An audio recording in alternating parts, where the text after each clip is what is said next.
os voy a presentar a Emiliano Brunner, que, como habéis igual leído en la presentación que hemos hecho de esta charla, es paleoneurobiólogo. Y bueno, Emiliano se licenció en biología y es doctor en biología animal por la Universidad de la Sapienza de Roma.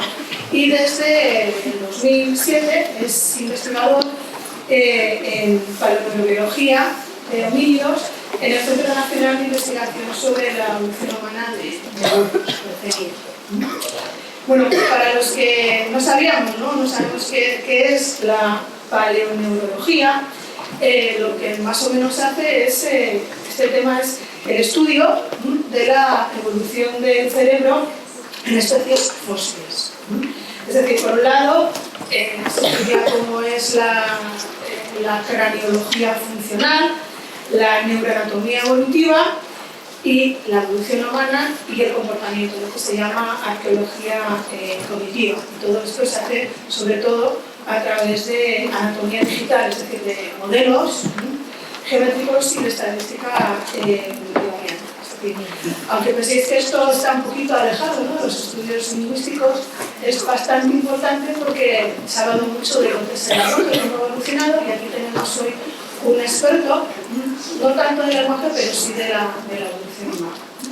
En el caso de Emiliano, empezó trabajando en aspectos de zoología y ecología, después pasó a primates y ya, pues sobre todo desde que vino a Burgos, trabaja en ecología humana y antropología.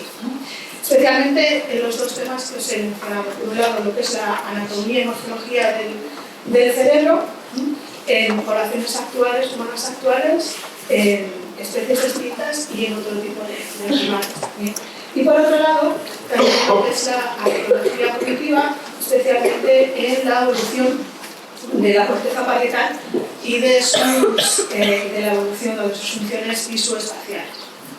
Bueno, además de todas esas áreas de conocimiento, por supuesto tiene, si miráis, Emiliano tiene varios blogs, donde podéis seguir la investigación suya y de su grupo de investigación, pero tiene varios libros y yo os querría mencionar aquí un par de ellos, uno que es de los últimos, donde es editor y es un libro dedicado exclusivamente a Human Paleoneurology, a la paleoneurología humana. Y también tiene un libro de divulgación que a mí me gusta mucho, se solía vender con el periódico, con El País, con La Vanguardia, que es La evolución del cerebro humano en viaje entre fósiles y primates. También tiene muchísimas publicaciones, pero para los que queréis saber un poquito más en temas que están relacionados con el lenguaje, las publicaciones científicas, si visitáis Frontiers in Psychology, que es una de las revistas más influyentes hoy en día sobre diversos aspectos de lenguaje, cognición, etc., sí que tiene un par de artículos, uno de ellos centrado en los aspectos del lenguaje, que podemos decir del lenguaje, y los aspectos fósiles, y también tiene uno que acaba de ser recientemente sobre cognición corporal y la domesticación de estrategias. Además, también quiero destacar, y yo creo que lo vais a notar en la charla que va a dar hoy, Emiliano es un gran divulgador científico. ¿Sí? Yo cada vez que lo he oído disfruto, pasa rápido, el tiempo muy rápido. Y si os quedáis con ganas de leer más de su investigación desde el punto de vista educativo, publica regularmente, escribe regularmente en revistas de divulgación científica como Georgetown y la de investigación y ciencia. Así que si hacéis una búsqueda de Emiliano Brunner, enseguida os saldrá toda su producción. Bueno, nada más, solamente daros la bienvenida a todos vosotros a esta nueva serie, ¿no? Este nuevo curso académico de Zaragoza Lingüística, y os dejo con Emiliano. Gracias. Pues muchísimas gracias realmente para esta invitación. Es una oportunidad porque realmente poder estar en una universidad y con tantos estudiantes y en particular del contexto lingüístico, realmente para nosotros que trabajamos más con fósiles y con temas, ¿no?, más distantes en los años, en las épocas, es una gran oportunidad y espero que conseguimos aprovecharla juntos. Y bueno, como ha mencionado Iraide, pues yo me ocupo de evolución cerebral, me ocupo de evolución cognitiva. No trabajo directamente con el lenguaje o con la parte del cerebro involucrada en el lenguaje, pero sí que he tocado muchas veces temas que viajan alrededor las capacidades lingüísticas, sobre todo de los homínides, de las especies del género humano extintas. Y en esta hora que pasamos juntos os voy a contar un poquito diferentes aspectos que se pueden investigar en la evolución del género Homo si nos preguntamos algo alrededor de sus capacidades lingüísticas. Yo hablaré de pie porque si me siento me duermo escuchándome a mí mismo y si no se oye bien con el micrófono ya me lo decís y nos organizamos. Bueno, y quería empezar con este señor, Ernst Haeckel, un famoso biólogo del siglo XIX, no sé si lo conocéis, era esto que decía de la filogenía que recapitula la ontogenía, ¿no? Si uno analiza crecimiento y desarrollo puede ver diferentes etapas evolutivas de las especies. Bueno, detrás de esto hay una gran verdad, aunque la frase por sí mismo hoy en día sabemos que no es cierto. Pero sí que este hombre realmente tenía una visión bastante pionera de todo lo que era la evolución. E incluso llegó a predecir que antes de encontrar los primeros fósiles humanos, que tenía que existir especies fósiles, tenían que existir especies extintas, ¿no? Y claro, si nosotros somos primates, simios, aquellas especies extintas tenían que ser un poquito humanos, un poquito simios, ¿no? Y dijo que antes o después se iba a encontrar lo que él llamó Pithecanthropo alalus. Pithecanthropus quiere decir simio hombre, ¿no? Y ahí ya es un tema interesante porque otros luego propusieron el nombre de antropopiteco, hombre simio. Y esto es importante por un tema de quién viene antes y después, ¿no? Decir antropopiteco, decir pitecántropo era ya poner una escala, ¿no? Y para Haeckel era pitecántropo, o sea, un simio con algo de hombre, y precisamente porque todavía no era hombre, pues era alalus, es decir, no hablaba, ¿no? Un simio un poquito hombre que no habla, siendo más simio que hombre, no puede hablar, ¿no? Y esto porque evidentemente desde el principio ya todos hemos reconocido que el lenguaje es una característica única de nuestra especie y por acaso de nuestro género, el género Homo, ¿no? Lenguaje, solo los humanos tenemos una comunicación verbal tan compleja y basada en convenciones, símbolos, y por ende, esta tiene que ser el secreto de nuestra biología, el secreto de nuestra evolución. Si somos los únicos que hablamos y somos tan inteligentes y tan brillantes, estas dos cosas tienen que estar relacionadas de alguna forma, ¿no? El secreto de nuestra evolución tiene que estar asociado al secreto de nuestro lenguaje, de nuestra capacidad lingüística. Y desde entonces, hablamos, insisto, de la segunda mitad del siglo XIX, hemos tenido dos hipótesis que hemos ido barajando un poquito, ¿no? A nivel científico o con opiniones personales. La primera es, el lenguaje se ha evolucionado gradualmente en nuestro linaje. Es decir, poco a poco, especies diferentes han aumentado su capacidad de comunicación, forjando gradualmente, lentamente, la capacidad lingüística que hoy en día tenemos nosotros. La segunda hipótesis es que no, que el lenguaje se ha evolucionado de repente. Había un conjunto de especies que no hablaban, una de esta especie ha sido el antepasado de otra especie que de repente hablaba. En este caso, digamos que quedan dos opciones. Esta especie hablante somos solo nosotros, Homo sapiens, o quizás esta especie hablante ha sido un antepasado nuestro, qué sé yo, un Homo ergaster, un Homo erectus, ¿no? Ya han tenido este lenguaje, así como nosotros lo tenemos hoy en día, ¿no? Con lo cual, en realidad, no son dos, sino tres hipótesis, ¿no? Una gradual, una de evolución repentina del lenguaje, pero solo asociada a nuestra especie, y otra de evolución rápida del lenguaje, pero asociado, por ejemplo, al género Homo, o sea, a todas las especies del género Homo. Nosotros, Homo sapiens, que somos los únicos, la única especie actual, y también las especies extintas. Y claro, en los mismos años ya teníamos un poquito las semillas de la que es la neurociencia contemporánea, ¿no? Este señor, Paul Broca, siempre digamos en el siglo XIX, descubre que algunos individuos que habían perdido la capacidad de hablar tenían una lesión en un área específica del cerebro. Cuando se lesionaba aquella región que hoy en día se llama área de Broca en el lóbulo frontal, bueno, que sea por un ictus o por un golpe, la persona perdía la capacidad de hablar, ¿no? Y entonces, 2 más 2, 4, empezaron a pensar, bueno, está claro cómo funciona eso, ¿no? Esta es el área donde se genera el lenguaje. A un cierto punto se evoluciona la capacidad de hablar porque se evoluciona esta área capaz de generar el habla. Bueno, hoy en día sabemos que no es tan de sencillo. Sabemos, por ejemplo, todavía no tenemos nada claro sobre los mecanismos que están detrás de la formación de estos pliegues cerebrales.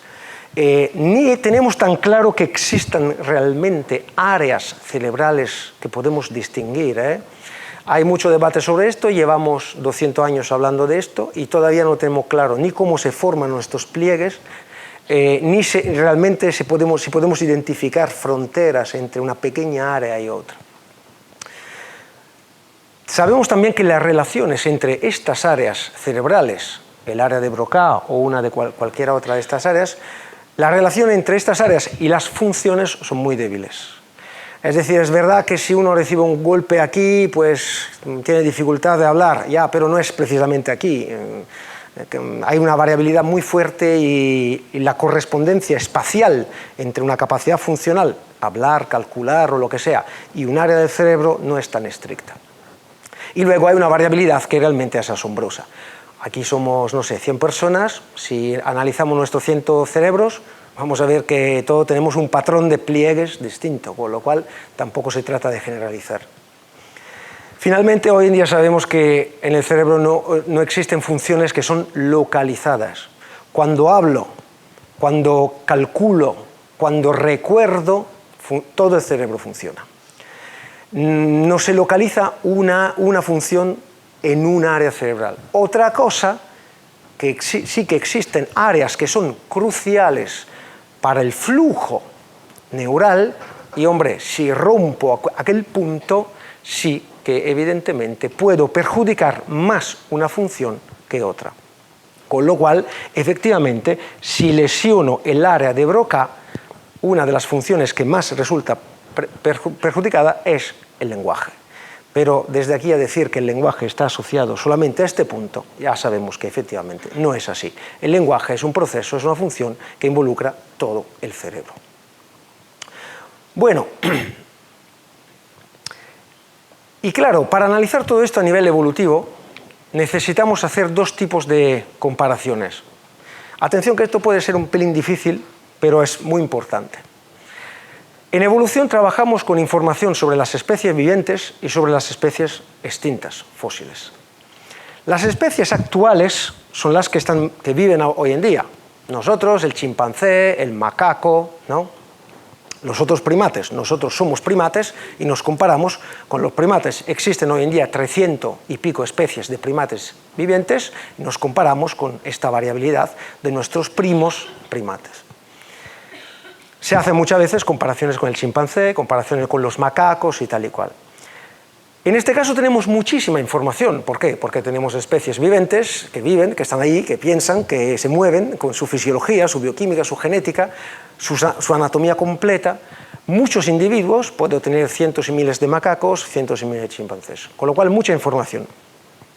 ¿Cuál es el problema? El problema que si la especie vive ahora, pues no puede ser mi antepasado. Mi primo no puede ser mi abuelo. Con lo cual, pues si estoy estudiando un chimpancé, si estoy estudiando un macaco, no estoy estudiando el proceso de la evolución, estoy estudiando el producto de la evolución. Con lo cual, tengo muchísima información, pero que no me está diciendo nada sobre el proceso evolutivo, me está dando una información importantísima sobre el producto de la evolución. Si quiero saber sobre el proceso, tengo que preguntarle a los fósiles. No todos, los antepasados, algunos fósiles Por ejemplo, los neandertales no son antepasados nuestros, con lo cual vale para ellos lo que hemos dicho para el chimpancé, es otra historia evolutiva. Pero sí que algunos fósiles son antepasados nuestros, y entonces yo tengo que preguntar a aquellos fósiles si quiero conocer cómo ha sido el proceso evolutivo.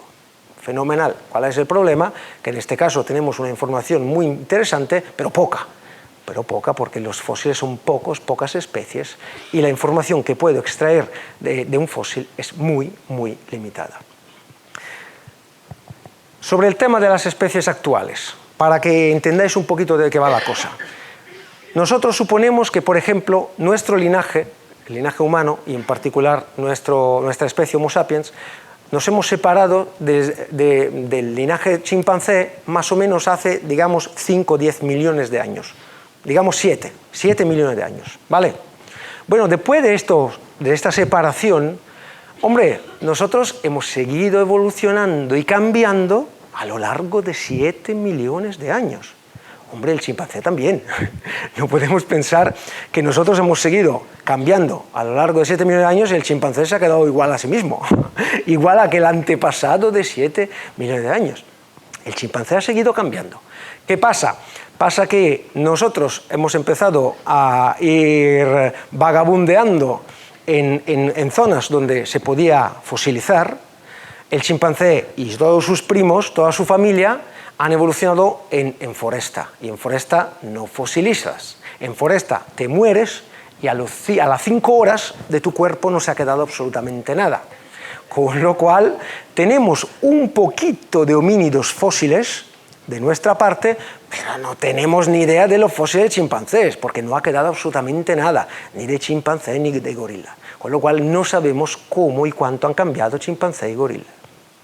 Pero claro, tenemos que suponer que después de esta separación, nosotros hemos evolucionado rasgos humanos que el chimpancé nunca ha evolucionado. Hombre, chimpancé habrá evolucionado rasgos chimpancés que nosotros nunca hemos evolucionado. La mano. El chimpancé tiene los dedos largos, nosotros los dedos cortos. No sabemos si nosotros hemos evolucionado los dedos cortos de un antepasado con dedos largos o si el chimpancé ha evolucionado los dedos largos de un antepasado con dedos cortos. Nos gusta pensar que ellos son primitivos, nosotros hemos evolucionado, pero la verdad es que no lo sabemos. Es decir, mejor no utilizar el chimpancé como modelo de antepasado humano porque no tiene ninguna razón. Yo digo siempre a los primatólogos, ¿utilizaréis los humanos como modelo para entender la evolución del chimpancé? ¿A qué no? Tampoco el contrario cunde mucho. Con lo cual, información sobre el producto, pero no ninguna información sobre el proceso. Y claro, pero sí que se estudian mucho los primates actuales, sobre todo a nivel de neurociencia, neurobiología, por temas lingüísticos y tal y cual. Se estudia muchísimo el tema del área de Broca, el área de Wernicke. El área de Broca se supone que es crucial para la producción del lenguaje, el área de Wernicke para la recepción y descodificación del lenguaje, ¿no? Pero la verdad que llevamos 200 años con eso y la verdad que no hemos llegado a nada. No hay ninguna diferencia macroscópica en las proporciones de los lóbulos frontales entre humanos y simios antropomorfos. Siempre se ha dicho, los humanos tenemos un lóbulo frontal muy grande, muy grande. No es verdad, tenemos todo el cerebro más grande. Todo el cerebro se ha hecho más grande, incluso los lóbulos frontales y todo el resto.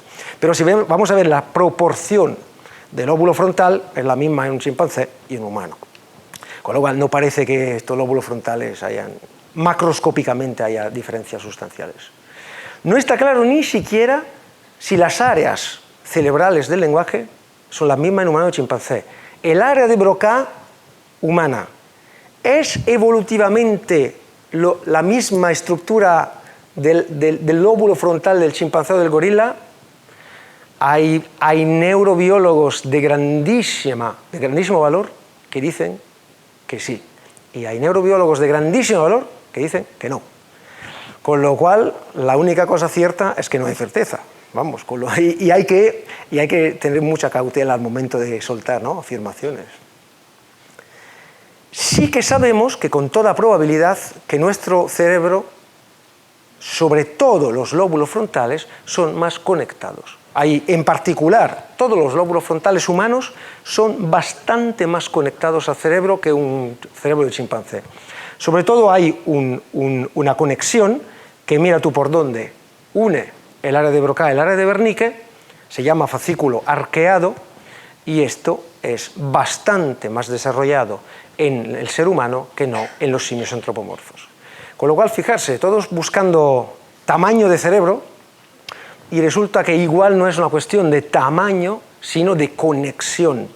No es quien tiene el bíceps más grande, sino es quien tiene más capacidad de flujo de información entre estas áreas. Bueno, y si pasamos a los fósiles, que es más lo que vamos a hablar en este encuentro. Bueno, esto es un cuadro general para quien se quisiera ubicar a nivel cronológico del género humano. Dentro del género humano hay paleontólogos que cuentan 3 especies y quien cuentan 15. Pues la verdad es que no lo sabemos. Yo la que he puesto aquí son las especies que conocemos mejor, para las que podemos meter la mano en el fuego, que más o menos sabemos de qué va la cosa. Y vemos que nuestro género Homo, el género humano, los primeros restos lo encontramos en África, alrededor de 2 millones de años. Alrededor de 500.000 años ya tenemos 2 especies con un aumento de la capacidad craneal, del volumen cerebral bastante marcado. Homo erectus en Asia y Homo heidelbergensis en Europa y en África. Y finalmente, alrededor de 200.000 años, ya tenemos las 2 especies con un tamaño cerebral, el tamaño cerebral más grande que conocemos en el género humano, en los primates, en los mamíferos, en todo lo que sea, sobre todo relacionado al tamaño del cuerpo, que son los neandertales en Europa y Homo sapiens en África. Pasan algunos años y por razones que desconocemos, a un cierto punto desaparecen toda esta especie y momentáneamente, en los últimos 30.000 años, estamos solo nosotros. Pues ya veremos qué va a pasar. No fardamos de inteligentes y de brillantes, el tonto Homo erectus ha pisado esta tierra a lo largo de 2 millones de años. Nosotros estamos aquí desde 200.000 y no tiene pinta que vamos a alcanzar los 2 millones. Con lo cual, hasta ahora el tonto Homo erectus se lleva la medalla de la evolución humana. Bueno, ¿cuál es el problema con todo esto? Lo que os mencionaba, ¿no? ¿Quién fosiliza? Solo alguna especie. No es que puedo conocer todas las especies de un grupo, porque muchas sencillamente viven en ambientes donde no se fosiliza. De esta especie, ¿cuántos individuos conozco? Hombre, conozco 3, 4 individuos si soy afortunado. Te puedes imaginar, el género humano hablamos de 2 millones de años a lo largo de 3 continentes. Si tengo de una especie 4 individuos, 5 individuos, pues esto no me está diciendo que conozco la variabilidad de aquella especie. ¿Y aquellos 4 o 5 individuos, tengo todo el individuo? Pues no, tengo solo el esqueleto. No sé nada de su cerebro, de sus músculos, de sus tejidos blandos y nada, solo el esqueleto. ¿Y tienes todo el esqueleto? Pues no, tengo solo una tibia, un fémur, un cráneo medio deformado, con lo cual me tengo que un poquito apañar con este puzzle, ¿no? Con lo cual es una información súper importante, pero tenemos que reconocer que es una información bastante limitada, ¿no? Conocemos solo la anatomía del hueso y muchas informaciones biológicas no están en el hueso. Estos huesos están muertos, con lo cual no hablan, no se mueven, no respiran, no hay sangre que circula, no hay funciones fisiológicas. Y los individuos son demasiado pocos para hacer estadística. Esto es importantísimo. Si no puedo hacer estadística, no puedo decir si mi hipótesis es muy probable o poco probable. Con lo cual, si no lo puedo testar, si no lo puedo averiguar, no es una hipótesis, es mi opinión personal. Esto lo vemos al final de la charla. Bueno, con todas estas limitaciones hay que sacar cuanta más información es posible de estos huesos, porque es lo único que tenemos para investigar el proceso de la evolución. Y aquí venimos a nuestro lenguaje, la evolución del lenguaje. Los paleontólogos se han un poquito apañado con lo que tenían. La verdad que os digo ya, os hago un poquito de spoiler, pues no hemos llegado a conclusiones. O mejor dicho, hemos llegado a todas las conclusiones posibles. Hemos llegado a aquellas famosas hipótesis de principio. Hay conclusiones ciertas que demuestran que todas son ciertas. Así que me temo que todavía nos falta un poquito. tenemos todo el tema, ¿no?, de la estructura de la faringe, la laringe y tal y cual, la boca, y que sí puede el aparato fonatorio, que si hay una variabilidad y tal y cual. Esto realmente, insisto, el esqueleto no es toda la historia, y sobre todo saber el abanico de variabilidad fonatoria de una especie no te está diciendo si puede hablar o menos, porque se puede hablar con una complejidad increíble o se puede hablar con una complejidad fonética reducida, la verdad. Con lo cual, esto vende mucho, pero científicamente cunde poco. El hueso hyoides, pues el hueso hyoides está aquí, engancha todos los músculos del cuello, incluso los músculos de la lengua y tal y cual, con lo cual su forma sufre un poquito las influencias de todo el sistema bucal y tal y cual, y resulta que los neandertales tenían un hueso hyoide igual que los Homo sapiens, que los humanos modernos. Y alguien dice, ahí, esto hablaban como nosotros. Pues, puede que sí. Que sea compatible con el lenguaje no quiere decir que prueba que haya lenguaje, ¿no? Pero bueno, si se trata de sacar una portada en Nature...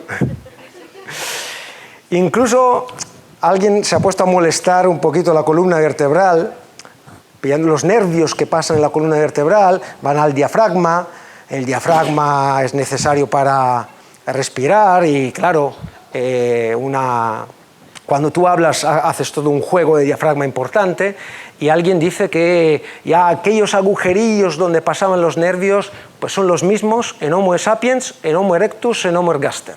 Con lo cual, si aquello era porque el diafragma pudiese modular un poquito, pues esto demuestra que llevamos 2 millones de años hablando.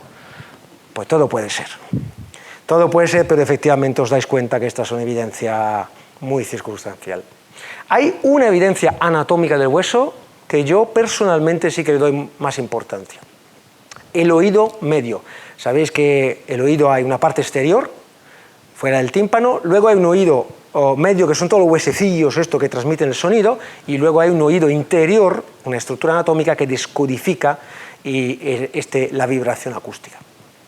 Bueno, resulta que los humanos tenemos, si vamos a hacer un modelo de ingeniería de aquellos huesecillos y vamos a ver a qué frecuencias son sensibles, bueno, resulta que los humanos, Homo sapiens, el juego de huesecillos es sensible sobre todo, mira tú por dónde, a la frecuencia acústica del lenguaje.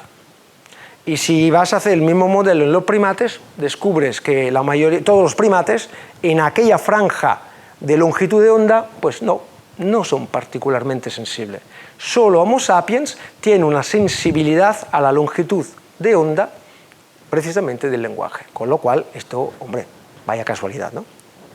Bueno, resulta que Homo heidelbergensis, y por ende también Homo neanderthalensis, si haces el juego de modelos de los huesecillos del oído medio, pues resulta que son sensibles a la frecuencia de longitud de onda del lenguaje humano. Hombre, esto a mí ya me parece mucho más indicativo que no el tamaño de los nervios o la forma del hueso hyoides, ¿no? Con lo cual es difícil hacer estos modelos de ingeniería con pequeños huesecillos rotos ahí dentro de un temporal de un Homo heidelbergensis que se ha muerto hace 300.000 años, pero si esta gente, si estos señores han hecho un trabajo hecho bien, si lo han hecho bien, hombre, pues han demostrado que aquella sensibilidad a la longitud de onda del lenguaje humano ya estaba presente en un oído medio de un Homo heidelbergensis hace 500.000 años, ¿no? Bueno, y luego viene lo mío, que es la paleoneurología, que se trata de intentar reconstruir la forma anatómica, morfológica del cerebro en las especies extintas. Con lo cual coges el cráneo, juegas un poquito con anatomía digital e intentas reconstruir este cerebro, su tamaño, sus proporciones, sus surcos, sus giros, las venas, las arterias. Como siempre, poca información, pero muy valiosa, ¿no? Fijarse, ahí abajo tenéis 5 cerebros de macacos. Y arriba tenéis sus moldes endocraneales, es decir, el molde de la cavidad endocraneal. La primera cosa que se ve es que pasando de un cerebro a un molde de cerebro se pierde muchísima información. La segunda cosa que se ve es que no se pierde toda la información. Hombre, algo queda, con lo cual mejor sería aprovecharla. Incauto sería decir que un molde endocraneal representa un cerebro. Incauto sería tirar a la basura la información que te puede dar un molde endocraneal, ¿no? Así que los paleoneurólogos en esto estamos, intentando sacar cuanta más informaciones de estos moldes endocraneales, ¿no? Antes todo esto se hacía a mano. Esto es Ralph Holloway en Nueva York, que ha sido uno de los padres de la disciplina. Antes se hacían a mano, los dentistas han ayudado mucho porque conocen todas estas cosas, estas masas para hacer moldes y tal igual. Y era un curro impresionante, tenías que tener una competencia en química, en física, en fin, atosigarte con sustancias raras y tal igual. Hoy en día somos mucho más pijos, estamos sentados al ordenador, no tocamos ni cerebro ni hueso, manejamos píxeles y que mucho más rápido, huele menos y no te ensucia la ropa, vamos. Y así que todo esto hoy en día se hace con modelos digitales, anatomía digital, la tomografía computarizada, la ingeniería biomédica y todas estas cosas, ¿no? Bueno, a nivel de lenguaje, uno de los temas más concurrido son las asimetrías cerebrales. Los humanos tenemos una asimetría cerebral muy fuerte, a nivel microscópico y macroscópico. A nivel microscópico en un fósil no se puede ver, pero a nivel macroscópico sí que se puede ver. Y por ejemplo, en general, no todos, pero la mayoría de los humanos tenemos el lóbulo frontal más grande a la derecha, el lóbulo occipital más grande a la izquierda. Con datos actuales se ha visto que esta asimetría muchas veces está asociada a la asimetría de las manos y del lenguaje. Hay patologías que evidencian todo esto y tal y cual. Bueno, con lo cual alguien ha dicho, esta fuerte asimetría del cerebro tiene que estar relacionada al lenguaje. Cuando se ha evolucionado la asimetría cerebral, una asimetría cerebral delata la presencia del lenguaje, ¿no? Y pues no. No hay diferencias patentes entre homínidos, quiero decir, esta frontal derecho, occipital izquierdo es el patrón más frecuente en un neandertal, en un Homo heidelbergensis, en un Homo ergaster, en un Homo erectus, con lo cual o todo el mundo habla, o todos los homínidos hablaban, o quizás esta asimetría macroscópica tampoco delata mucho, ¿no? Y las diferencias con grandes simios parecen ser de grado de expresión, es decir, los chimpancés y los gorilas tienen un poquito de frontal derecho más grande y un poquito de occipital izquierdo más grande, pero tienen también el cerebro que es un tercio del nuestro. Con lo cual, recientemente han hecho los cálculos y han dicho, si un chimpancé tuviera un cerebro de 1500 centímetros cúbicos, tendría el mismo grado de asimetría que tenemos nosotros. Con lo cual, tampoco parece que eso ayuda mucho. Si vamos a ver los surcos y giros, bueno, Wernicke, Broca, en los fósiles, no hay diferencias en los patrones de surco entre los homínidos. Un bulto donde Broca, un bulto donde Wernicke, está en Homo erectus, en Homo ergaster, en Homo heidelbergensis, en todos. La morfología general de las áreas de Broca y de Wernicke es la misma en todos los homínidos y a pesar de esto, cada vez que se encuentra un fósil nuevo, se dedica un apartado para decir que el área de Broca y el área de Wernicke están muy desarrolladas. Con lo cual, esto ya se ha visto para cientos de fósiles. Yo no sé por qué, cada vez que se encuentra un fósil hay que repetirlo, porque es normal. Pero como que vende mucho, hay que decirlo. Y si tú publicas y no lo dices, el editor te dice, oye, ¿qué tal el área de Broca? Pues, tú verás. Con lo cual, hay neandertales y humanos modernos, que tienen el cerebro más grande de los homínidos y de todo el mundo mundial, es verdad que tienen los lóbulos frontales justo donde el área de Broca más ancho. Pero ojo, y cuando digo ojo en el sentido estricto, ojo a los ojos. Los chimpancés tienen los ojos enfrente del cerebro. Los humanos arcaicos, Homo ergaster, Homo erectus, Homo heidelbergensis, tienen los ojos un pelín más bajo, pero siempre delante del cerebro. solamente los humanos modernos y los neandertales tenemos los ojos debajo de los lóbulos frontales. Y claro, con lo cual tenemos esta cara chata, tenemos los lóbulos frontales justo encima de las órbitas. De hecho, la separación entre ojos y lóbulos frontales es una capa de hueso finísima que todos los estudiantes de antropología rompen en los cráneos de los museos, porque cogen el cráneo como si fuera una pelota de bowling y le rompen el techo de orbital. Esto es cómo funcionaba la lobotomía. La lobotomía, ¿no? Ponían un médico portugués, que de paso era, creo, ministro, que de paso creo que era ministro de la Salud, tuvo la idea de poner una cuchilla entre el ojo y tal, rompía el techo orbital, que es muy fácil, lesionaba los lóbulos frontales y desde aquel día tú seguías teniendo tu vida normal, pero te quedabas tranquilito, tranquilito, sin molestar a nadie.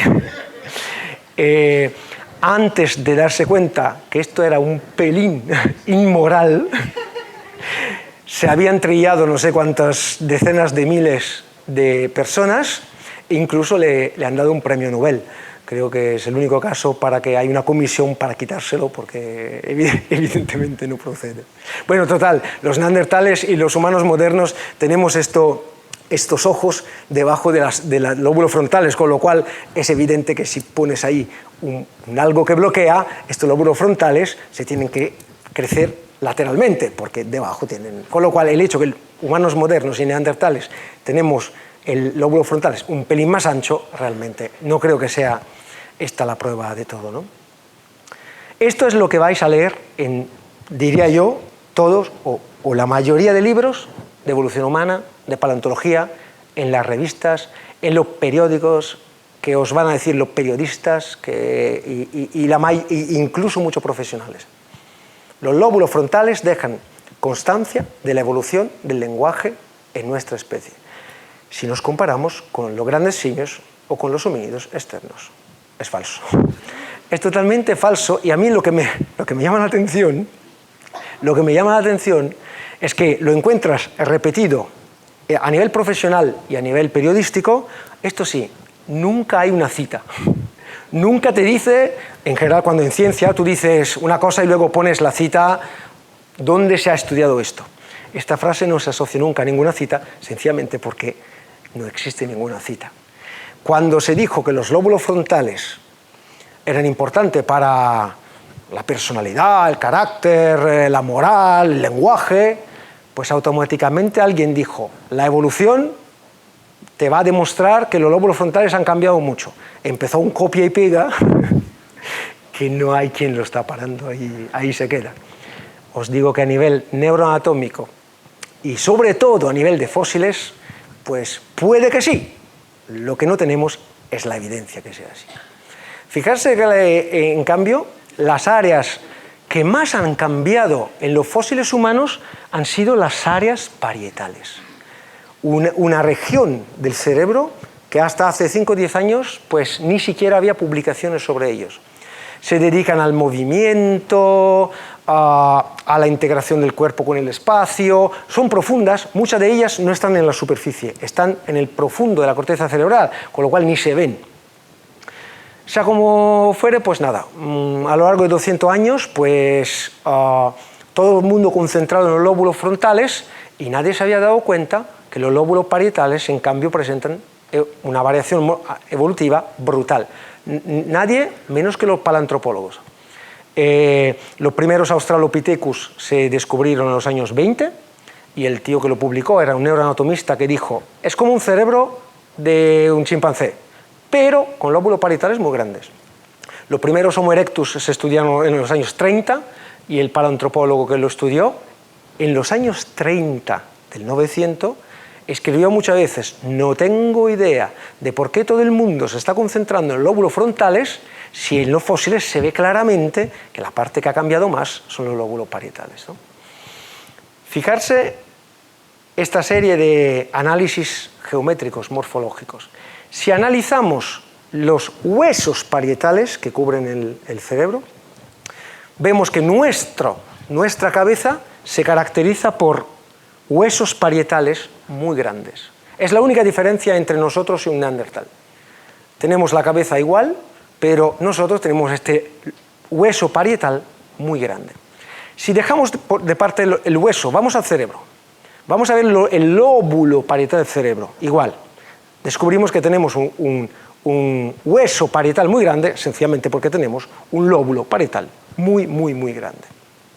Si vamos a ver crecimiento y desarrollo, Homo sapiens, después del parto, enseguida después del parto, un año, como máximo 2, a nivel de forma, crecimiento y desarrollo, tiene una etapa de abultamiento parietal.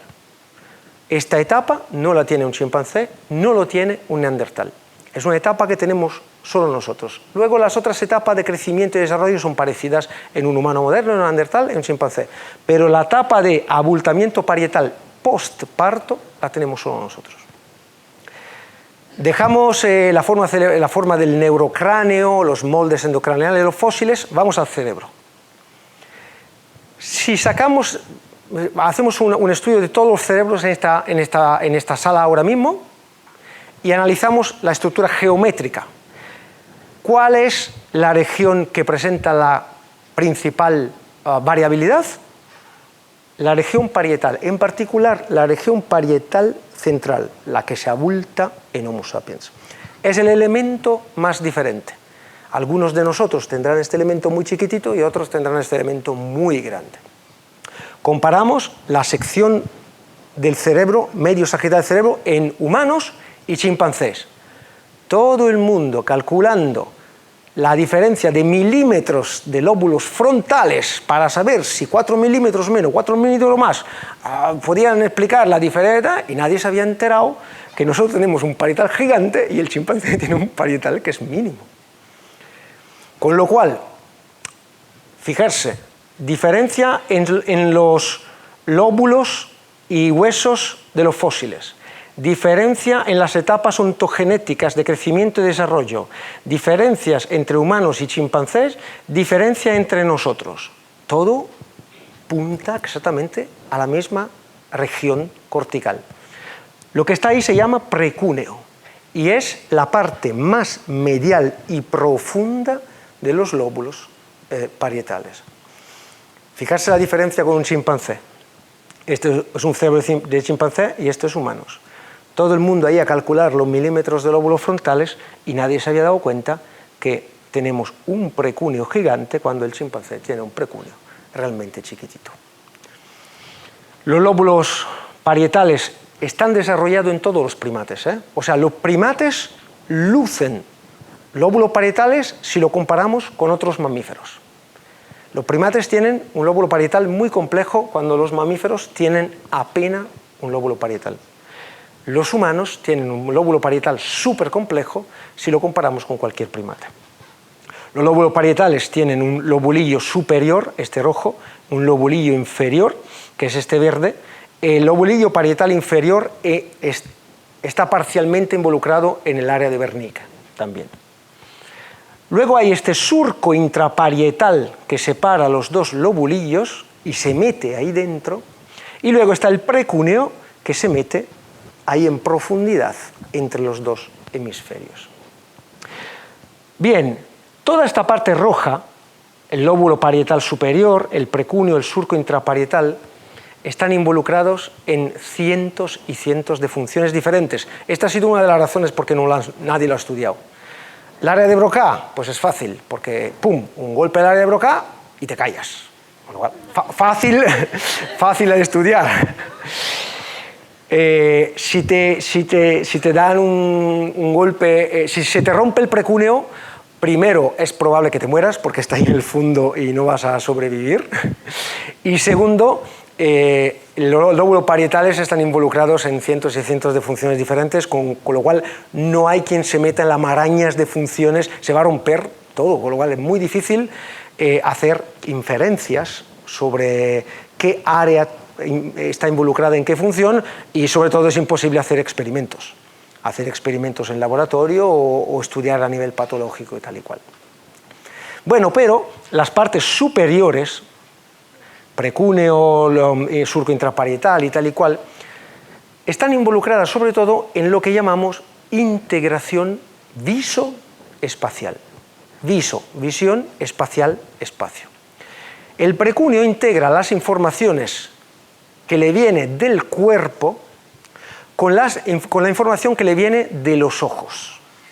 Con lo cual, yo lo que veo es el mundo externo, lo que percibo. Luego tengo sensores de mi cuerpo que me da una imagen de mí mismo. El precunio coge la imagen de mí mismo, la imagen externa, y las integra. Integración entre cuerpo y visión, coordinación entre ojo y mano, imaginación visual, puedo cerrar los ojos e imaginar mi cuerpo.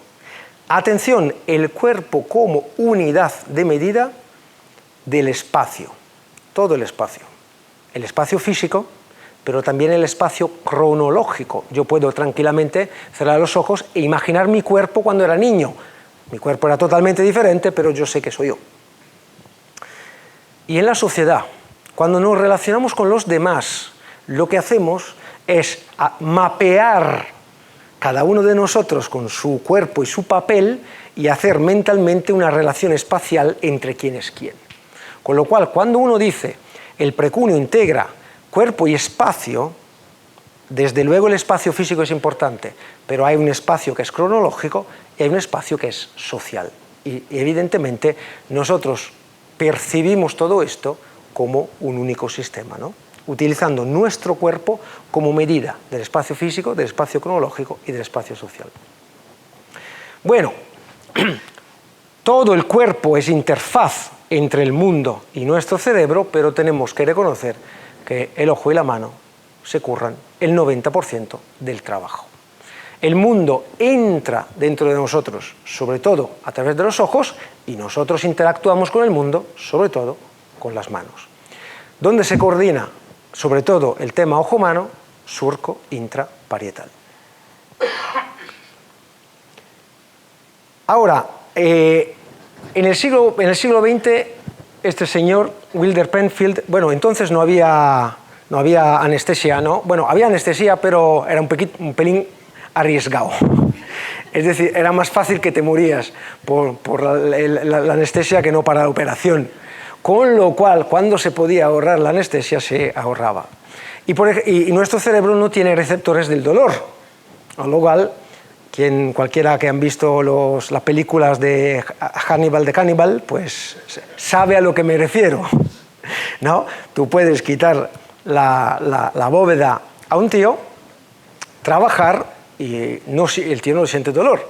Le ahorras la anestesia y igual se salva. Bueno, este señor... Y aprovechó, dice, ¿cómo que tenéis que abrir el capó del coche? Yo, si me permitís, aprovecho para hacer unas cosas, ¿no? Y claro, lo que hacían era dar un pinchazo y ver qué pasaba. Vamos, una gozada. Desafortunadamente, las técnicas anestéticas han mejorado y hoy en día ya no tenemos esta posibilidad. Entonces... Y Penfield vio que tenemos dos áreas aquí del cerebro, dos surcos, giros del cerebro, el que viene a ser el giro precentral y postcentral. En el precentral se podía mapear el cuerpo a nivel motor. Es decir, si te doy un pinchazo aquí, se te mueve el meñique. Si te doy un pinchazo aquí, se te mueve la rodilla. Con lo cual puedo dibujar dónde está... a nivel motor, tu rodilla, tu meñique y tu codo. En la parte posterior, el giro postcentral es al revés, es donde recibe la señal del cuerpo. Si te pincho un meñique, se activa esto. Si te pincho un codo, se activa esto. Con lo cual, puedo dibujar el hombrecito que eres a nivel cerebral, a nivel motor y a nivel sensorial. Se llama homúnculo cerebral, ¿no? La corteza motora, la corteza sensorial, y puedo poner en cada punto qué región es sensible o activa a nivel motor por cada parte de tu cuerpo. Y claro, este homúnculo, hombre, no es proporcional a nuestro cuerpo. ¿Por qué? Porque tenemos regiones de nuestro cuerpo que son más sensibles y regiones de nuestro cuerpo que son muscularmente más complejas. Con lo cual este homúnculo es un homúnculo que tiene proporciones en función de cómo percibimos o utilizamos nuestro cuerpo. Y si este homúnculo lo graficamos o con un pelín de fantasía, lo que vemos es que es un homúnculo que vive y piensa con las manos. Utiliza las manos como interfaz para sentir y para actuar. Pensamos con las manos, reaccionamos con las manos, imaginamos con las manos. Después de las manos viene la boca. Con lo cual, si no consigues abrir el paquete de chips con la mano, ahí necesitas ayudarte, ¿no? Pero nuestro cuerpo es un cuerpo hecho al 40% de manos, ¿no? Con lo cual, esto sabemos que es importante por ejemplo, en todos los primates, pero sobre todo en los humanos, el tema de la manualidad, de la tecnología, la cultura material, la tecnología. Bueno, muchos de vosotros seguro que conocéis a este señor, Leroi-Gourhan, que propuso, era un prehistoriador, antropólogo, arqueólogo, un poquito de todo, digamos prehistoriador, propuso que la evolución del lenguaje estaba relacionada con la evolución de la manualidad, de la capacidad tecnológica y de la capacidad de gestionar a nuestras manos, ¿no? Desde entonces, yo creo que más o menos todo el mundo se ha encontrado, está de acuerdo con esto. Es decir, hay demasiadas evidencias para dejar que la hipótesis de Leroi-Gourhan sea solo una opinión. Tenemos demasiada evidencia que nos sugiere que efectivamente la evolución de la mano y la evolución del lenguaje tienen que haber estado relacionados, no sabemos cómo. Dentro de esto hay dos posibilidades: los que dicen que la evolución de la manualidad ha preparado el campo a la evolución del lenguaje, y quien dice que la evolución del lenguaje ha preparado el campo para la evolución de la manualidad. Bueno, hay una tercera hipótesis, que la evolución del lenguaje y de la manualidad han tenido un tercer factor en común que ha generado las dos cosas de forma paralela. Y esta asociación se hace sobre todo por dos razones diferentes. Uno, una asociación estrictamente anatómica. Las áreas corticales de mano y lenguaje son adyacentes. Si vais a ver el homúnculo y tal y cual, pues la mano, área de Broca, pues está todo ahí. Tanto que cuando se activa uno, se activa el otro, a nivel neuroanatómico. Asociación también funcional. Lenguaje y praxis, es decir, el hacer, el saber hacer, son procesos, ambos procesos se fundan en combinaciones de secuencias motoras. Tengo unas secuencias motoras y cambio la combinación de estos módulos motoros. Si lo aplico a las manos, tengo una secuencia de praxis, de manualidad. Si lo aplico a la lengua y a todo el aparato fonatorio, tengo una construcción diferente de la frase. Recientemente hemos tenido una evidencia todavía más interesante.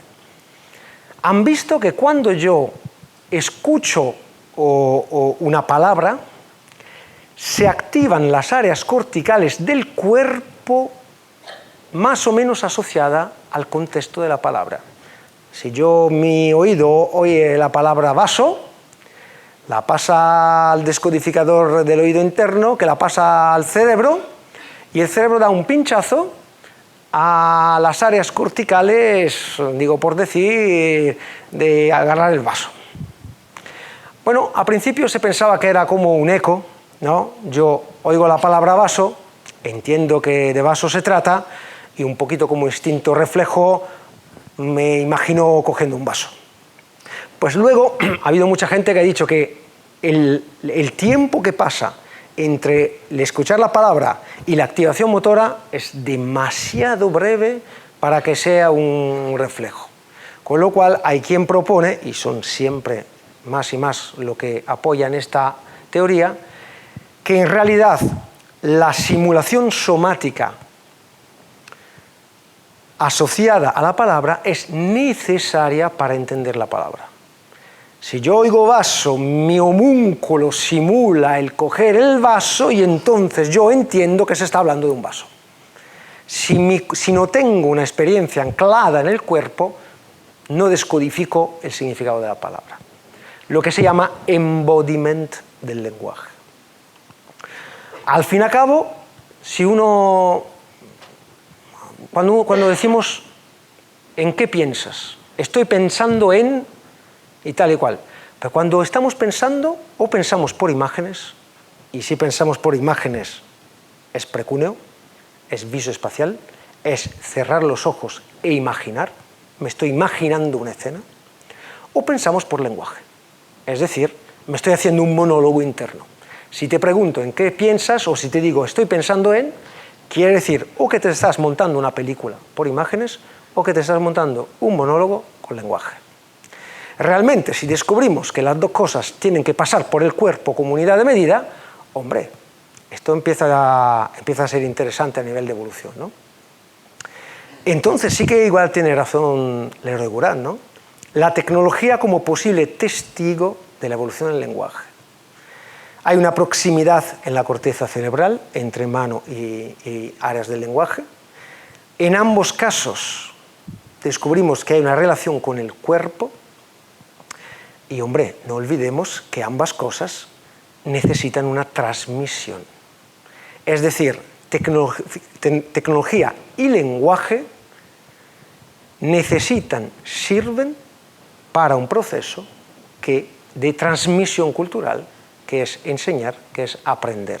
El lenguaje es la clave para enseñar y aprender. Enseñar y aprender son totalmente necesarios para una evolución tecnológica, ¿no? Entonces, la tecnología no solamente como producto, como causa de todo esto, sino también como consecuencia retroactiva del poder transmitir las informaciones. Y claro, aquí nos metemos en un berenjenal, porque ya no es solo una cuestión de anatomía, ¿no? Empieza a ser algo más que va más allá del área de Broca. Los humanos tenemos un nicho ecológico, como todos los otros animales del mundo. Tenemos un nicho social muy complejo, sobre todo como tienen todos los primates. Los primates lucen para tener un nicho social muy complejo. Pero tenemos algo que no tiene ningún otro animal del mundo mundial, que es un nicho cultural. Y somos totalmente dependientes de ellos. Y los tres nichos se tienen que llevar bien. El nicho ecológico, social y cultural tienen que coevolucionar. Si uno de estos tres nichos choca con los otros, problema. Con toda probabilidad, extinción. ¿Y no acaso este señor decía que el ser humano es a la vez el problema final de la biología y el factor inicial de la sociología, ¿no? El ser humano es el punto de contacto entre la biología y la sociología. No se puede entender el ser humano sin su entorno social y, por ende, su entorno cultural. Bueno, resulta que un antropólogo de Oxford hace un 20 años más o menos, Robin Dunbar, descubrió una correlación impresionante. Estos son primates, esto es el tamaño cerebral y esto es el tamaño del grupo. Cuanto más grande el cerebro, cuanto más grande el grupo social. Con una correlación tan fuerte que yo puedo encontrar un cráneo de un primate desconocido en un museo, medirle la capacidad craneal, el tamaño del cerebro, y apostar. Este primate tenía un grupo social de 35 individuos. Luego me voy en la selva, encuentro el primate, hago un estudio etológico y, joder, 35 individuos. Es una correlación muy fuerte. Dime qué tamaño cerebral tiene esta especie y te diré más o menos cuánto de grande es su grupo social. El tamaño del cerebro en los primates, atención, solo en los primates, si hacéis el juego con una muca, con una vaca, con un perro o con y tal, vais a perder la apuesta. Hay que hacer el juego con los primates, ¿no? El tamaño del cerebro es proporcional al tamaño del grupo social. En realidad no es todo el cerebro, ¿eh? Son las áreas de asociación. Es decir, hay que quitar las áreas sensoriales. Hay que quitar las áreas dedicadas a los sentidos y considerar en la computación solamente las áreas que integran todos los sentidos juntos. Se llaman áreas de asociación. ¿Cuál es el área de asociación más grande de nuestro cerebro? Los lóbulos parietales. Los lóbulos parietales son las áreas de asociación por excelencia. Con lo cual, si me pongo a contar el tamaño cerebral del género humano, ¿no?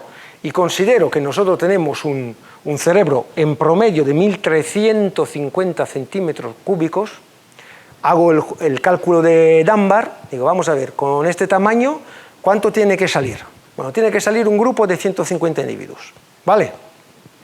Vamos a ver los cazadores, recolectores, bosquímanos y aborígenes australianos o los Yanomamis de Sudamérica.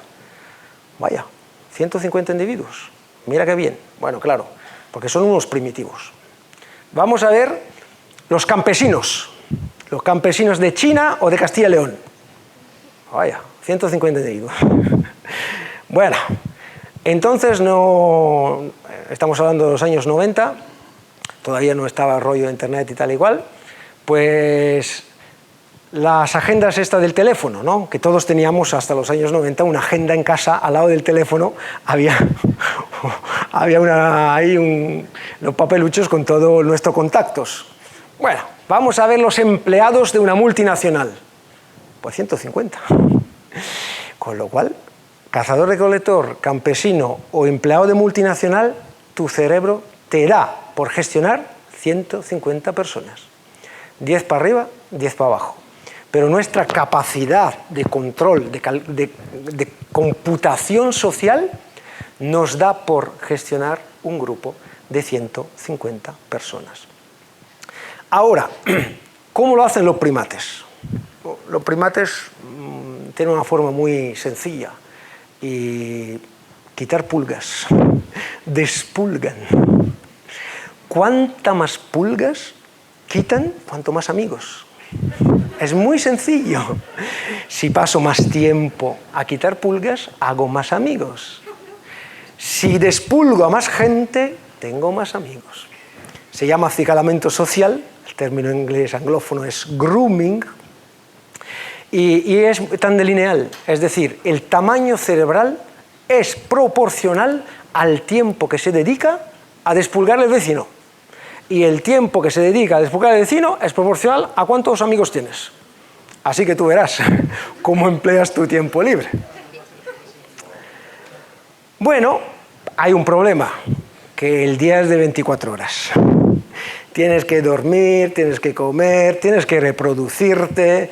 Y claro, el tiempo que sobra, hombre, no lo vas a quitar, bueno, un poquito lo puedes quitar a dormir y a comer, pero bueno, digamos que tienes 24 horas y en estas 24 horas tienes que hacer un poquito todo. Bueno, hicieron el cálculo en todos los primates, en macacos, y tal y cual, y pum, pum, pam, y descubrieron que si quitabas el tiempo necesario para dormir, para comer, para reproducirse, y tal y cual, y pum, pum, pam, y el tiempo que queda lo dedicas integralmente a despulgar tu vecino, pues te llega un máximo de 50 amigos. Con lo cual hay un techo de las 24 horas que si vas de pulga en pulga, pues más de 50 amigos no puedes hacer. Y claro, pues nosotros tenemos 150. Entonces, si despulgando podemos llegar máximo a 50, ¿cómo el Homo sapiens ha llegado a sus 150 que le permite su cerebro de 1350 cc? Y claro, Robin Dunbar dice, ¿por qué nos hemos inventado una forma de despulgar mucho más rápida y mucho más eficiente? El lenguaje. Yo ahora os estoy despulgando a todos. Estoy despulgando a 100 personas a la vez. Si tuviera que quitaros pulgas uno a uno, pues más que una hora necesito 2 meses. Con lo cual, evidentemente, hombre, esto tiene mucho sentido. Nuestro cerebro nos permite llegar a 150, nuestros 24 horas, si vamos a grooming, no, me invento una forma de hacerlo mucho más eficiente y mucho más rápido. Y entonces entendéis que estos lóbulos parietales, no sé, a mí me parece que son muy interesantes por el tema de evolución del lenguaje, porque aquí están, ¿no? Hay muchas cosas que parecen que se cierran círculos, ¿no? La evolución de la mano y de la tecnología pasan por la corteza parietal, porque la corteza parietal coordina mano y ojo, coordina cuerpo y ambiente y tal y cual, con lo cual no hay tecnología sin lóbulos parietales. Descubrimos también que el lóbulo parietal, un aumento del lóbulo parietal, puede aumentar muchísimo el tamaño del grupo social. Y las dos cosas hemos dicho que probablemente están relacionadas como causa o como consecuencia a la evolución del lenguaje. Y otra vez, considerar que ambas cosas pasan para la transmisión cultural. En el momento que paso de un grupo de 50 a un grupo de 150, ahí tengo un potencial de transmisión cultural mucho más importante. Y por supuesto la tecnología tiene que pasar por la transmisión cultural porque no puedo reinventar la rueda a cada generación, ¿no? Con lo cual otra vez tenemos este círculo que se cierra entre funciones asociadas a cuerpo, lóbulos parietales, lenguaje directamente e indirectamente, pasando a través de la transmisión cultural.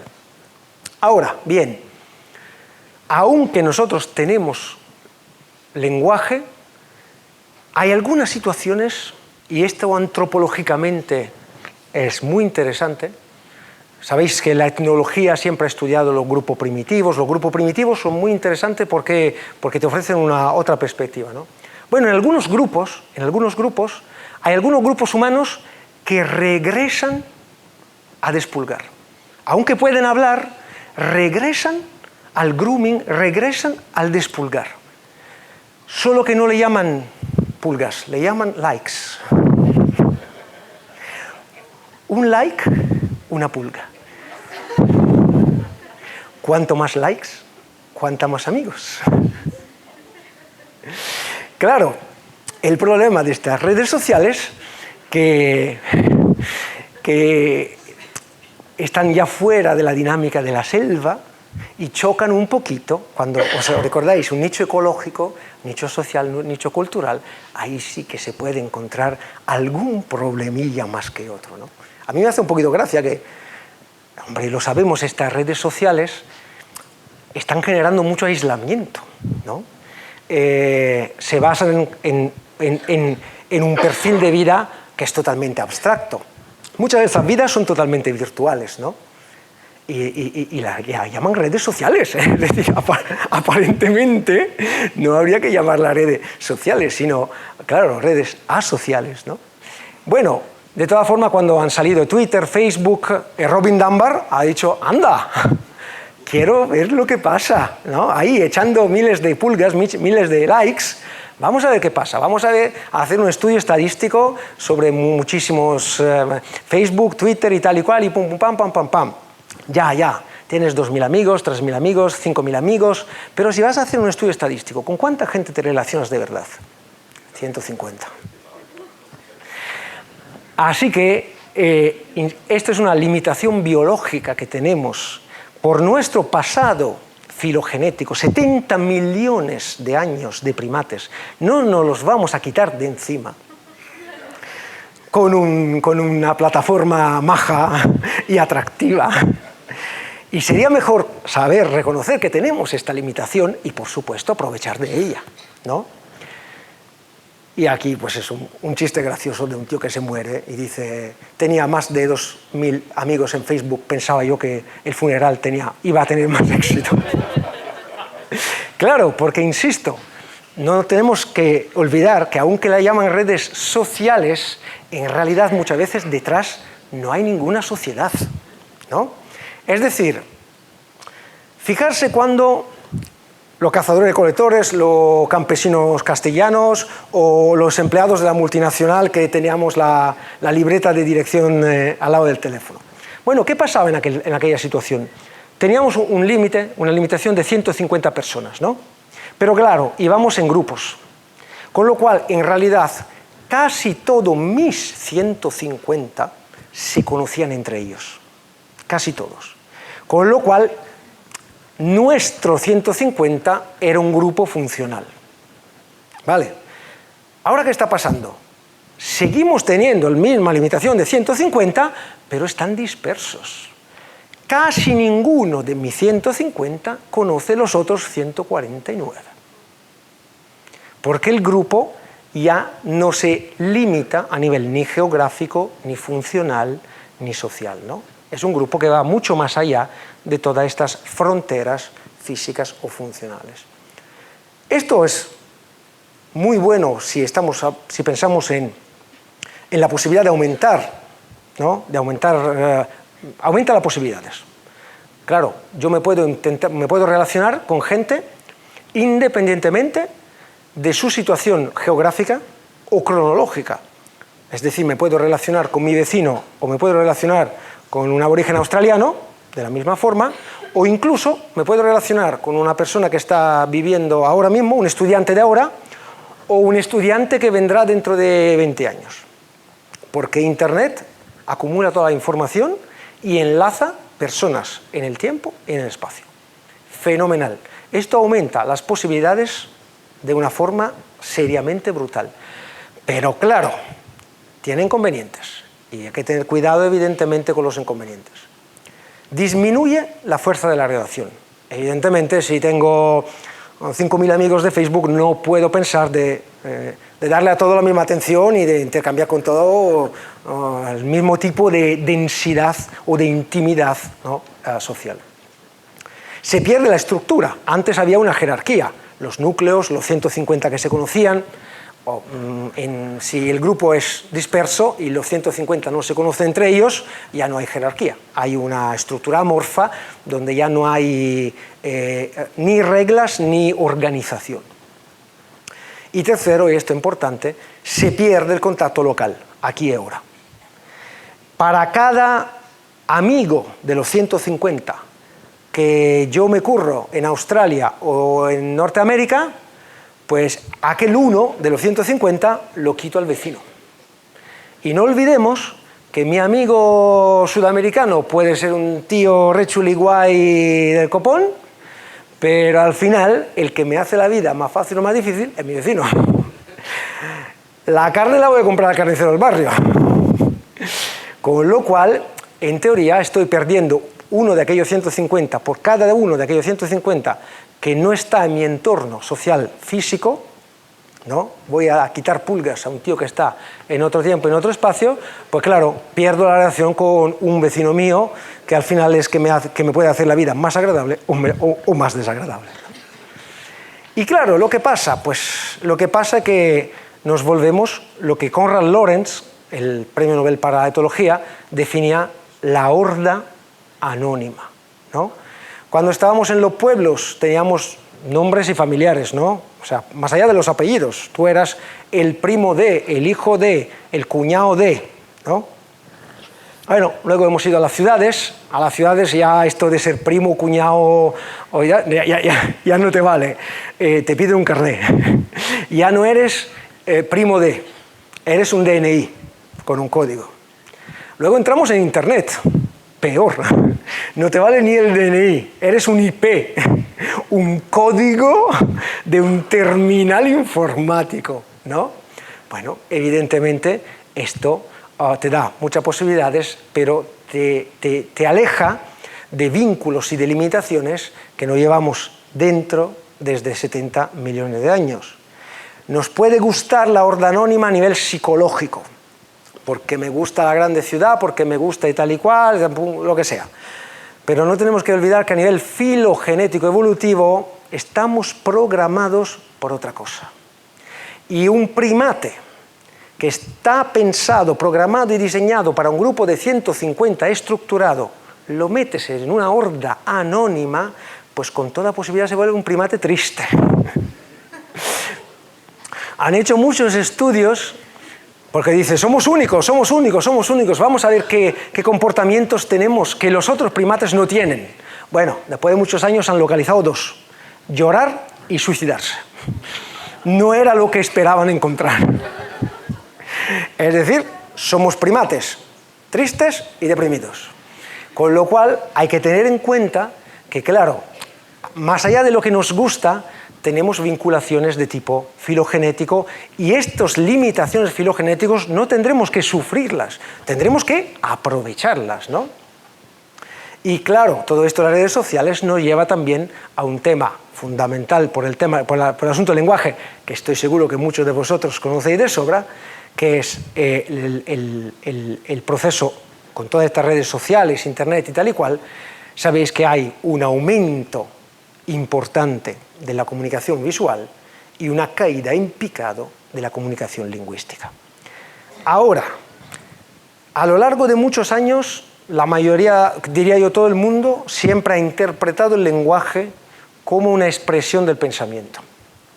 Es decir, yo pienso, el lenguaje es una herramienta para expresar lo que he pensado.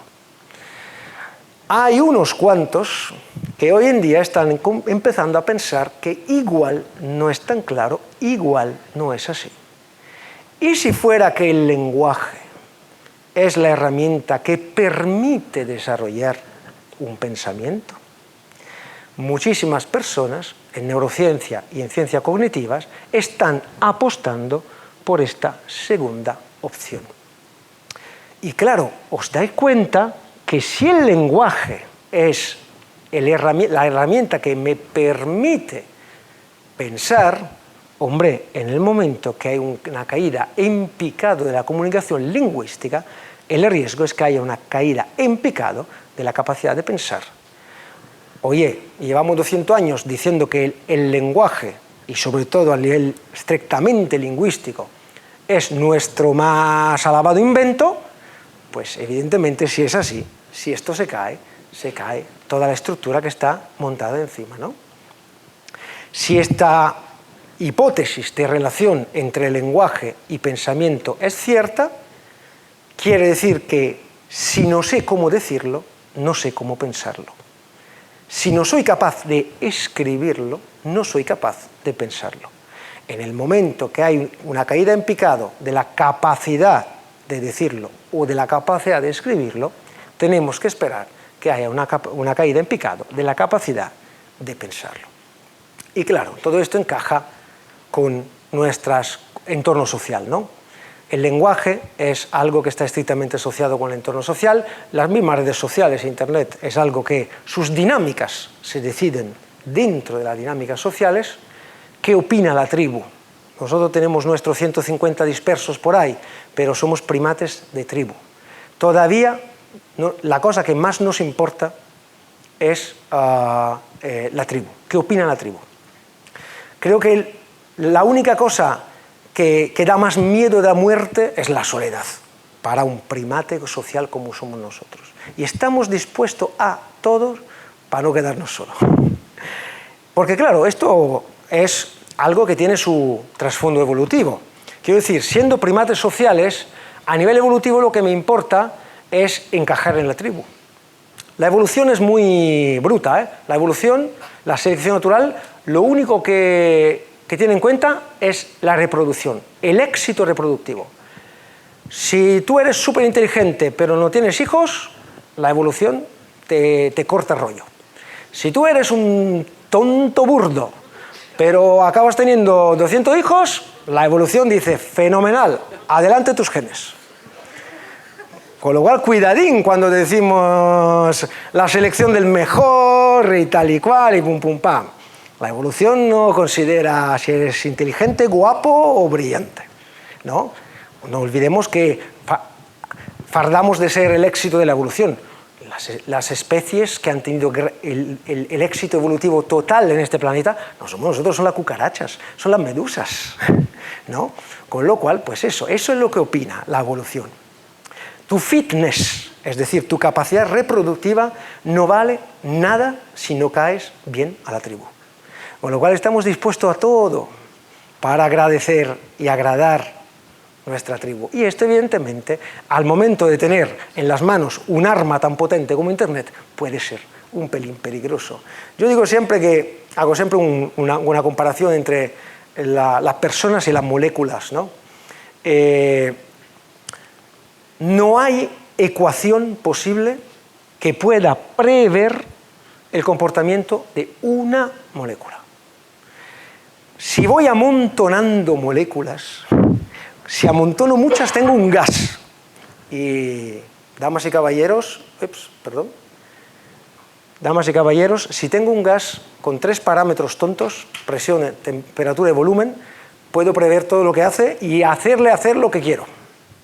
Y digo siempre que somos, ¿no? Los individuos somos así, ¿no?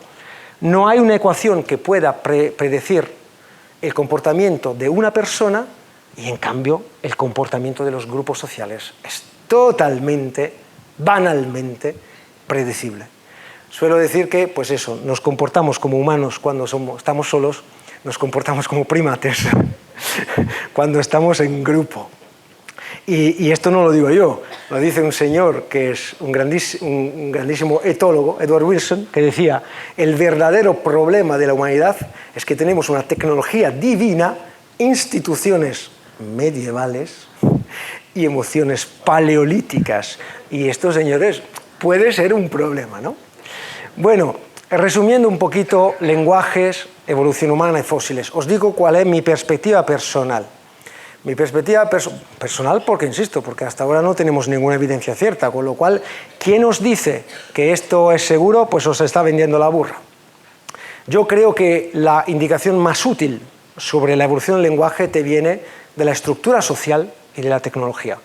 Se puede estudiar algo de la estructura social y de la tecnología en las especies fósiles, de hecho conocemos mucho de la estructura social y de la tecnología de un neandertal o de un Homo erectus, y esto yo creo que te da mucha información sobre la posibilidad que estas especies hayan tenido o no un lenguaje.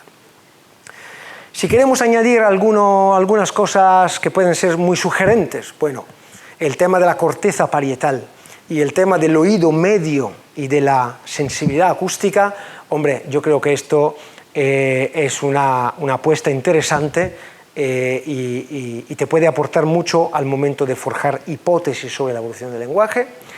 Lo clásico, asimetría cerebral, surcos corticales, anatomía de la cara y postcraneal, bueno, son datos complementarios que pueden ser compatibles con un lenguaje humano, pero no te van a quitar de la duda y menos a dar una indicación que pueda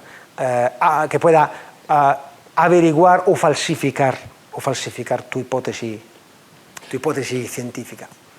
Y hablando de esta falsificación, aquí tenemos que reconocer que el lenguaje es un tema muy sexy, como dicen los periodistas, se vende bien, con lo cual muchas cosas no se pueden averiguar, sobre todo si hablamos de fósiles, con lo cual se vende bien, no se puede averiguar, no mato a nadie, porque si soy un neurocirujano y me equivoco, me van a denunciar, la familia de la víctima me va a denunciar.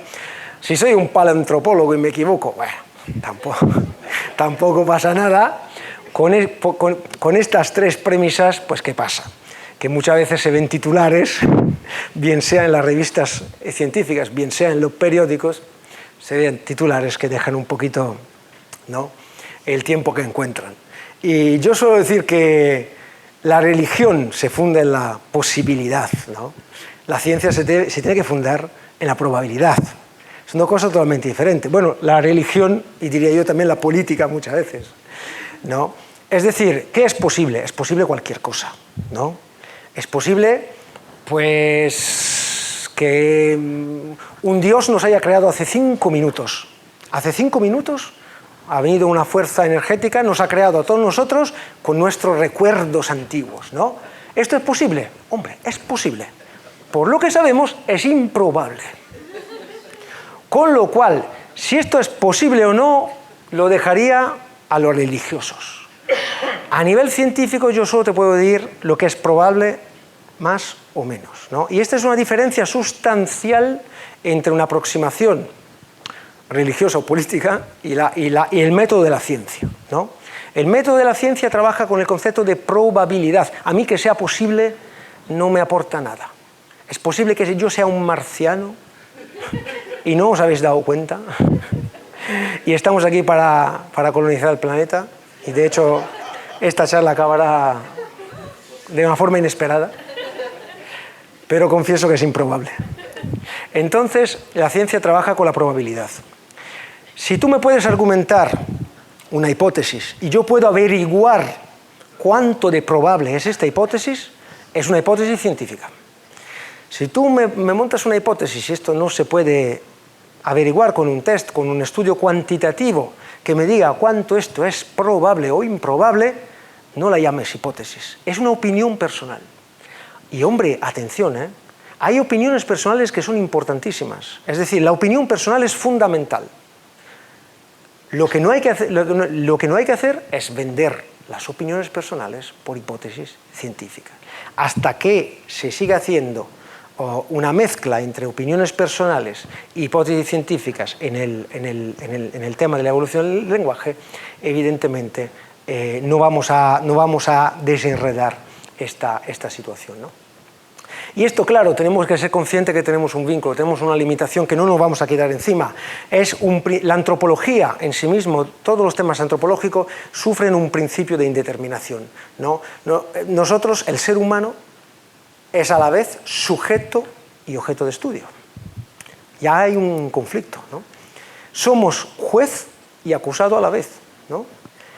Somos director, actor y público de nuestra misma comedia. No podemos pensar que no haya sesgos, que no haya conflictos de intereses, que no haya expectativa y sobre todo esperanzas, y todo esto van a contaminar la antropología y la neurociencia siempre. Sobre todo porque, como decía un dicho africano que a mí siempre me ha gustado mucho, un hombre para sobrevivir necesita comida, un hogar e historias. ¿Y cuál es la historia más grande de la historia natural del género humano? Sobre todo considerando que necesitamos historias, y para contar historias necesitamos el lenguaje. Muchas gracias.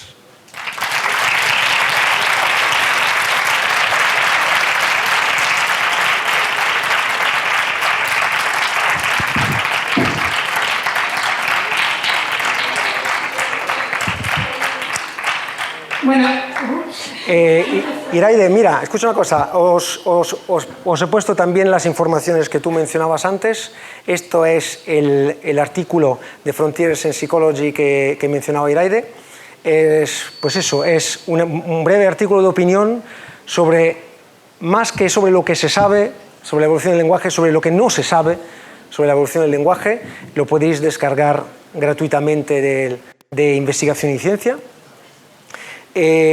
Aquí tenéis los libros que mencionaba Iraide. Sobre los primeros dos son libros más técnicos, mientras que este tercero es un libro de divulgación científica y, por lo que me dicen, todavía se encuentra disponible en la página del País. Tengo una sección de divulgación científica en la revista Investigación y Ciencia, con lo cual si ponéis Investigación y Ciencia Emiliano Brunner vais a mi sección que se llama Antropológicamente, y ahí tenéis muchísimos artículos de divulgación sobre los temas que yo investigo en mi laboratorio. Y luego finalmente tengo una sección de divulgación en la revista Jotdown. También si ponéis Jotdown Emiliano Brunner vais a encontrar mi sección. Os he mencionado aquí tres que creo son bastante directos por todo el tema de la redacción social. El primero se llama El llanto del macaco, justamente porque los macacos no lloran. Balada para una horda, que habla de esta transición a un grupo preestablecido a un grupo disperso. Y finalmente, La leyenda del hombre mono, que ahí toca un poquito el tema de la reproducción y de la guerra que tenemos cada día entre nuestro trasfondo cultural y nuestro trasfondo biológico. Y dicho esto, ¿preguntas? Sí, habiendo un poquito más de costumbres, si tenéis alguna pregunta rápida, un par de minutos. ¿No? Bueno, pues muchas gracias, Emiliano. Yo creo que a vosotros. A nosotros que no están bien atentos.